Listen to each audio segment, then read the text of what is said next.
cette volonté des autorités de la transition de faire de bonnes affaires, en réalité, c'est le nerf de la guerre.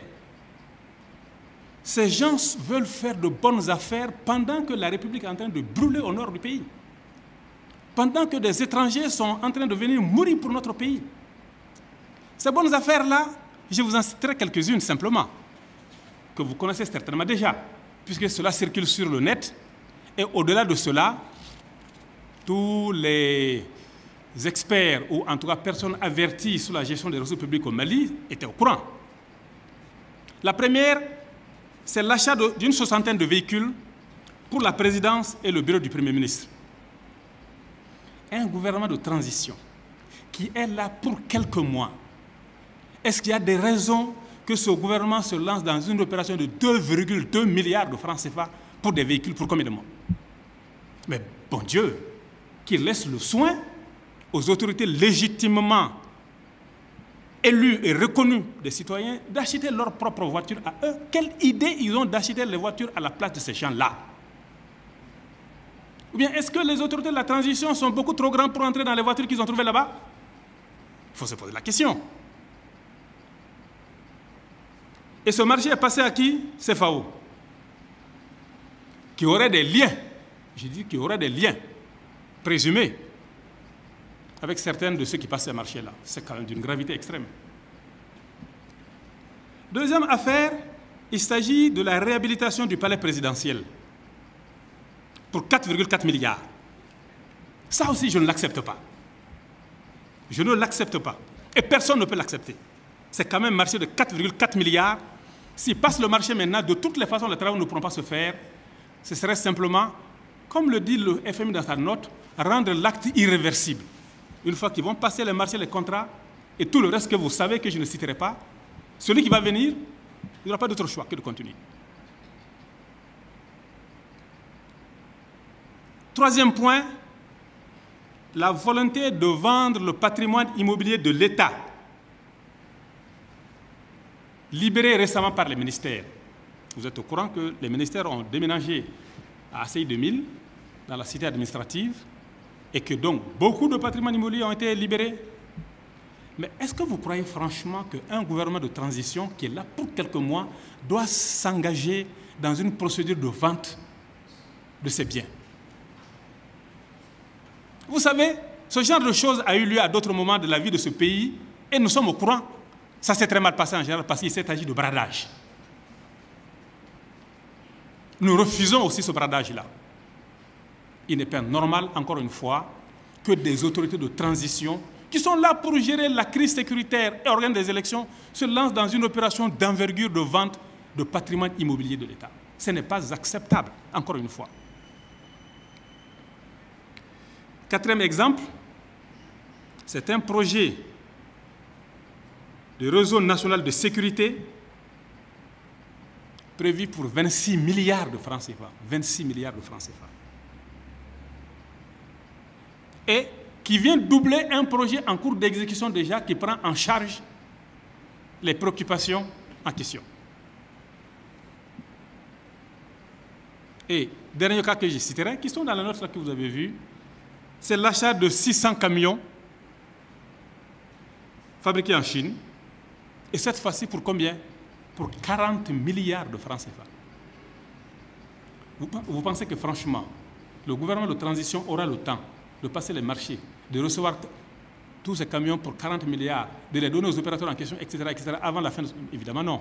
Il s'agit encore, une fois de plus, de tout faire coûte que coûte pour signer un contrat et partir. Celui qui vient trouvera que la chose est déjà là, il n'y a plus rien à faire. L'acte est irréversible. Et c'est pour ces raisons-là qu'une note du FMI qui circule, une fuite, certains disent, le FMI même n'a pas démenti, qualifie le remaniement d'ahurissant. Moi, je dirais simplement qu'ils se moquent des citoyens de ce pays. Ces gens se moquent des citoyens de ce pays. Parce qu'à un moment où la République est presque à genoux, à un moment où des soldats sont en train de mourir au nord du pays, à un moment où des étrangers sont venus au chevet du pays, où le monde entier est mobilisé au chevet du pays, ils sont là dans leurs affaires. Les affaires, les affaires. Quand est-ce que ce pays sortira des affaires? Ce sont ces mêmes affaires qui nous ont plongés dans ce chaos. C'est la raison pour laquelle nous nous sommes dit qu'il faut venir dénoncer cela clairement et nettement. Se taire là-dessus relève de la complicité. Alors, qu'est-ce qu'il faut faire? Pour terminer, d'abord, il faut que les autorités de la transition s'expliquent clairement sur ces questions-là. Aux citoyens que nous sommes. Car après tout, il ne faut pas oublier, c'est de notre argent qu'il s'agit. C'est de notre argent qu'il s'agit. Nous aimerions entendre les autorités dire clairement qu'ils ont renoncé à l'exécution de toutes ces opérations. Qu'ils ont purement et simplement renoncé à l'exécution de toutes ces opérations. Mais qu'ils sachent que le Mali de demain ne sera plus comme le Mali d'hier. Que la vigilance citoyenne, la résistance seront là. Que nous ne permettrons plus ces pratiques dans ce pays. Voilà les quelques éléments à ma possession que je voudrais vous livrer et je serai heureux d'échanger avec vous sur chacun de ces points. Je vous remercie.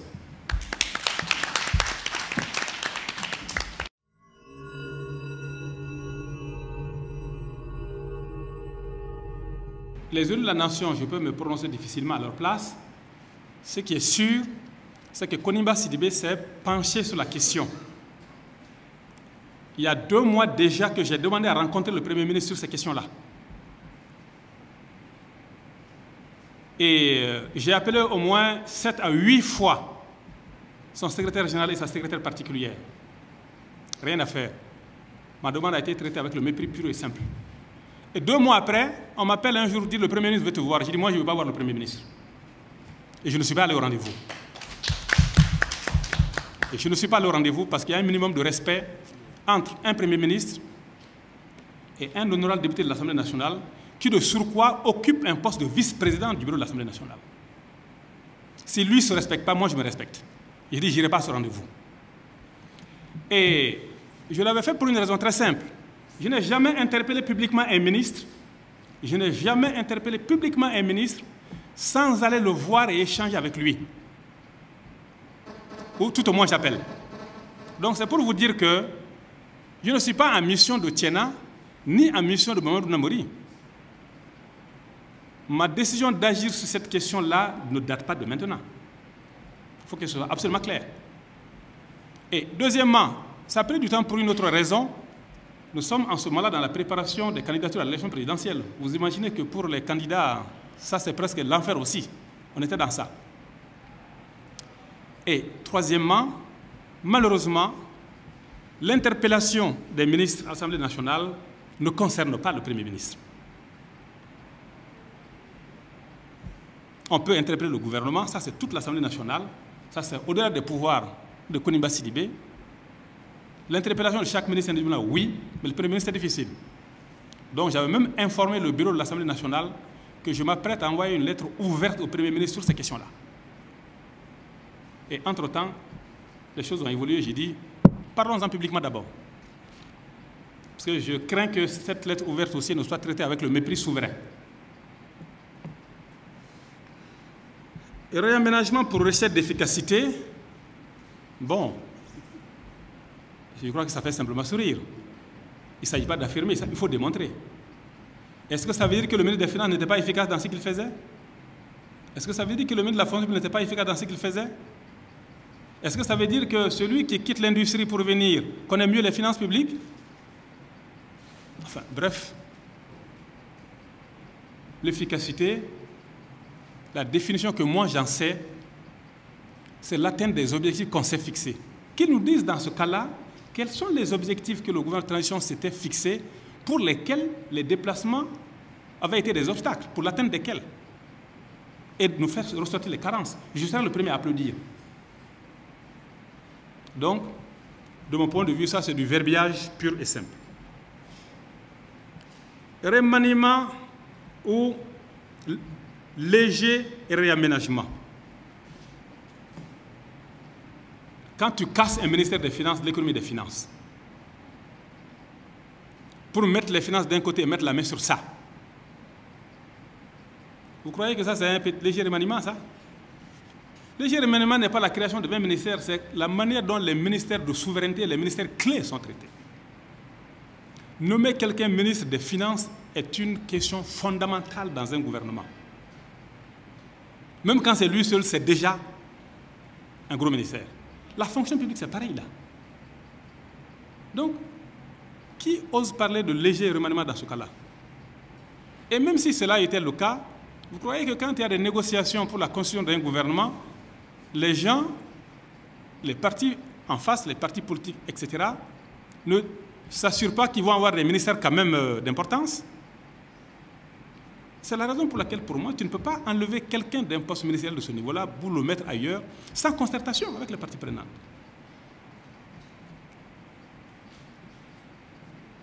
Et cela me permet de répondre en même temps à la question du refus du fait qu'il n'y ait pas de nouveau ministre. Le fait qu'il n'y ait pas un nouveau ministre ne donne pas forcément le caractère léger à l'événement ou à l'opération. J'ai répondu aux questions de Diakité en même temps, savoir si j'étais en mission de quelqu'un. Croyez-moi, ça va être difficile que moi je sois en mission de quelqu'un. Ça va être très difficile. Et si je devais être en mission je prends le cas du ministre de la fonction publique par exemple, et je l'ai quand même interpellé. Et il a donné des éléments qui m'ont convaincu. Sans cela, ça aurait été aussi chaud que mes autres interpellations.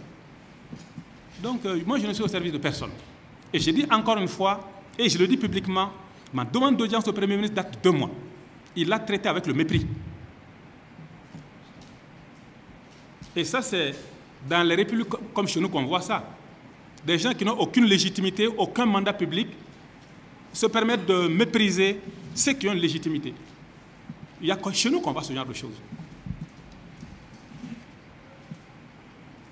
Bala Tonkara parle de l'absence de réaction des autres partis. Je suis quand même assez mal placé pour juger de cela, vous conviendrez avec moi. Chaque parti juge opportun de réagir sur telle ou telle question. Il y a des partis qui ont certainement accepté ce remaniement. Il y en a même qui l'ont béni. Certains l'ont béni. Pourquoi ferait-il une conférence de presse pour s'expliquer là-dessus? Je ne vois pas pourquoi. Mais maintenant, si le gouvernement refuse d'annuler, bon, en tout cas, moi je le lui conseille pour retrouver un minimum de crédibilité. Parce que ce gouvernement ne sera pas crédible de cette manière-là. Les partenaires du Mali sont en train de rigoler à côté. Donc quand tu pars affaibli dans un contexte comme celui de la transition, même vis-à-vis des partenaires qui sont en train de rigoler derrière ton dos, parce que tu es en train de faire des choses pas bien, qui font des fuites sur cela, et ce que vous ne savez pas, information que vous pouvez chercher à vérifier, c'est l'envoi d'une lettre du FMI. Je ne parle pas de la rumeur qui a publié sur les réseaux, d'une lettre du FMI aux autorités maliennes pour s'inquiéter de ces questions-là. Il y a quand même un problème. Quand on dit que nous ne pesons pas grand-chose dans les négociations face à nos partenaires, ce n'est pas autre chose, c'est ça. Or, nous sommes dans une situation où le Mali a besoin d'un gouvernement fort, capable de négocier. Mais quand tu ne peux pas regarder en face celui qui est de l'autre côté, la capacité de négociation est réduite quasiment à zéro. Je suis qui le gouvernement également, le président Kourakang, le gouvernement est bara flamina. Nous sommes anga jamana la kanani. Ani président Sigi Miminake. Ou blare ou de kama.